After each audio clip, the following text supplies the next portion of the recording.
Hello everyone, this is Rob McDougall from Zhang Financial here with your weekly economic update. Today is Monday, November 4th, 2024. So let's take a look at some of the economic data that hit last week. It was a very large week in terms of data releases.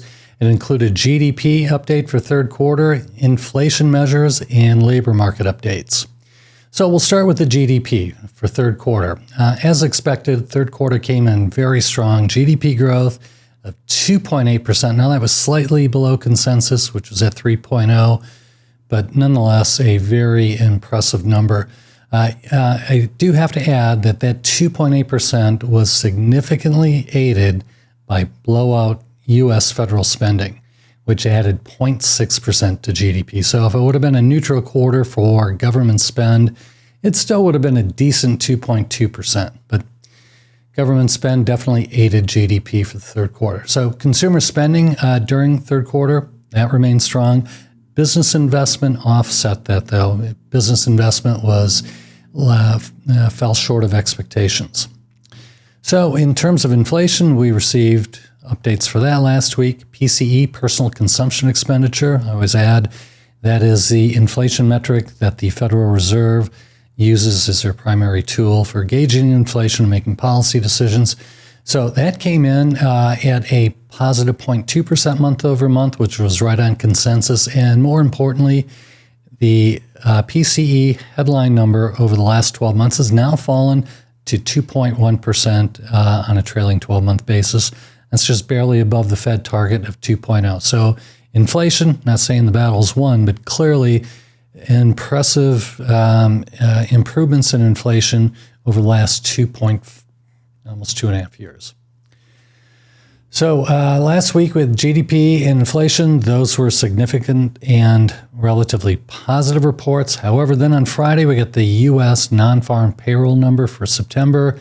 And you may recall the August number, when that came in, that was far better than expectation and looked like it was an aberration. So expectations were roughly 140,000 for the month of August, and we reported 256, which didn't look or smell right. You had the election coming up. All politics aside, it just looked a little bit suspicious. So what happened? We get the September number. The expectations were we were going to add 120,000 jobs. We added 12,000 jobs. And then they revised down that August number from that 256. They dropped that by 30,000 to 223,000. So clear that the labor markets have changed very significantly, I'd say, over the last 6 months, but we're definitely starting to see that here, like over the last 3 months. And so that is worth noting. We continue to mention the fact that U.S. economy is defying expectations, has continued to perform at a high level of growth. And this is maybe the first large variable that we're looking at that maybe is suggesting we're going to see slower growth in the next few quarters. But I'll just mention for the fourth quarter, and we often add this in our podcasts, the Atlanta Federal Reserve, their expectation for the fourth quarter, they took it down a little bit last week, but they're still at an expectation of a positive 2.3% growth here in the fourth quarter. So based on that economic data, let's just take a look at how returns went last week in U.S. and international equity markets, as well as U.S. fixed income. S&P 500 down last week, 1.35%, and there's not much to talk about under the covers. Surprisingly, Russell 2000 small cap held up really well. It was positive 11 basis points, but otherwise, NASDAQ was down 1.5%, kind of the leader on the downside. But S&P down 1.35%, which is a little worse than MSCI's World ex-US Index, down 1.08%. And emerging markets, about the same, down 1.11%. So fixed income last week, down another week. Now, we haven't tracked this on a week-to-week basis, but it seems maybe the last 5 weeks in a row have been down in terms of fixed income. So yields have definitely, particularly the 10-year yield has been moving up pretty significantly. So U.S. aggregate, the Bloomberg U.S. aggregate U.S. bond market last week down 61 basis points.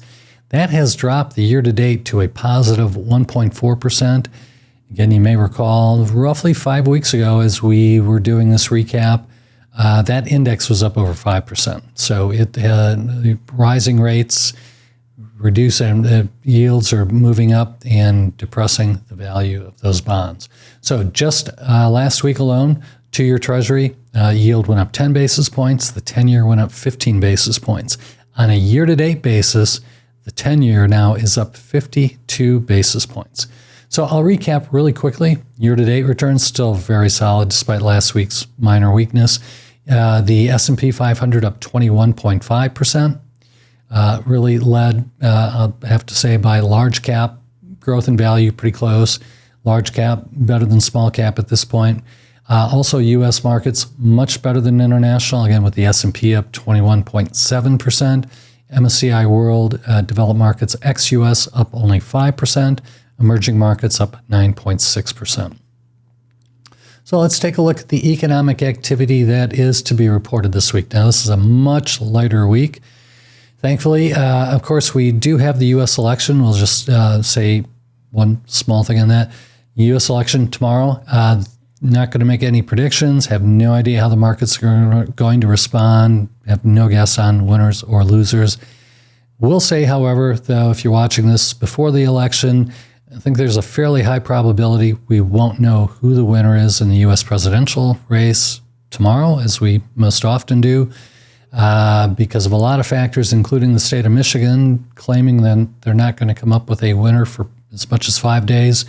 It's quite possible we don't have the answer to the U.S. presidential election at the end of the day tomorrow, Tuesday, November 5th. So in terms of economic data this week, again, it's pretty light. The ISM services number. Manufacturing's been weak, no question. Services have held up really well. So for the month of August, or for the month of September, that service index was at 54.9. It's expected to be down a little bit for the month of October to 53.8. Initial jobless claims, which we didn't mention, but was actually much lower than expected last week at 216,000. It's expected to rise a little bit this week. The report is expected to be 223,000 new claims. Lastly, on Friday, we'll have the Michigan Consumer Sentiment Index for the month of October. That was at 70.5, which is a really solid number. The expectation is a slight tick up to 71 for the month of November. So that's it for our recap for the weekly economic update. We thank you very much for your attendance and hope to see you next week. Thank you.